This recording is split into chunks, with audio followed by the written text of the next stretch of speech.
স্বৈরাচার বিদায় হওয়ার পর মাদ্রাসার ক্ষুদে শিল্পী দারুণ একটি গজল গেয়েছেন, আপনাদের সাথে শেয়ার করলাম। আমার চমৎকার ভালো লেগেছে, আপনাদেরও ভালো লাগবে। শুনে আসি দেরি না করে। স্বৈরাচারের পরিচয়টা একটু শুই না যা বুবু জানেরা বললাম দিব একটু টান দিলে শোনা তো নি বুবু বাংলায় মুসলমান বন্ধুরে গাইব বুবু জানের গান বুবু কতটা শয়তান শোনার পরে বুঝবেন বুবু কত অভিমান অভিনয়ে ছিল ডাইনি শয়তানের শয়তান বন্ধুরে 2008 সালে বুবু আইলো ক্ষমতায় পরের বছর সেনা হত্যা করলো পিলখানায় ভারত স্বামীর মুন্ড খাতে সেনা মারলো ভাই বন্ধুরে প্রতিশোধার খুনের নেশায় থাকতো বুবুর মন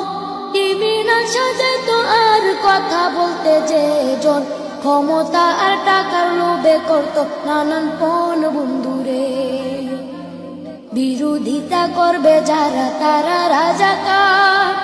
আলেমদেরকে মিথ্যা মামলায় দিত কারাগার আয়না ঘরের ছিল বুবু বড় এক সর্দার বন্ধুরে 13 সালে হেফাজতের শাপলা আন্দোলনে রাতের অন্ধকারে বুবু করলো নির্যাতন পুলিশ দিয়া করলো বুবু উলামা নিধন বন্ধুরে গুলি ভুমার সাথে মারলো গরম টিয়ার শেল হাজারো প্রেম কেড়ে নিল কাউকে দিল জেল মানবতার মুখোশধারী বুবুর খেলায় খেল বন্ধুরে 18তে কোটা বিরোধ করলো আন্দোলন নুরুল হক রে বুঝ দিয়া কোনো দাদো মন 24তে আইসা বুবু শুরুর আলাপন বন্ধুরে দাবি না মানিয়া বুবু করলো নির্যাতন দম্পা করার গণহত্যা দেখলো জনগণ সবাই তখন মাঠে নামাজ পড়লো রে বাইপন বন্ধুরে নানান রকম তাল বাহানা করলো বুবু যা আবু সাইদ মুক্ত সহ নিল হাজার প্রাণ পাপের পাল্লা বাড়ি হইল পাহাড় সমান বন্ধুরে কত ত্যাগের এক দফাতে খেপল জনগণ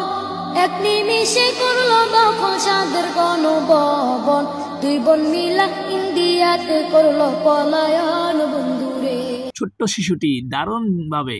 স্বৈরাচার সরকারকে নিয়ে দারুণভাবে একটি গজল গেয়েছেন, আমার কাছে অত্যন্ত ভালো লেগেছে। আপনাদের কাছে কেমন লেগেছে কমেন্ট বক্সে জানিয়ে যাবেন। আজ এ পর্যন্ত, ধন্যবাদ, ভালো থাকবেন। আবার কোনো নতুন ভিডিও নিয়ে হাজির হব আপনাদের সাথে।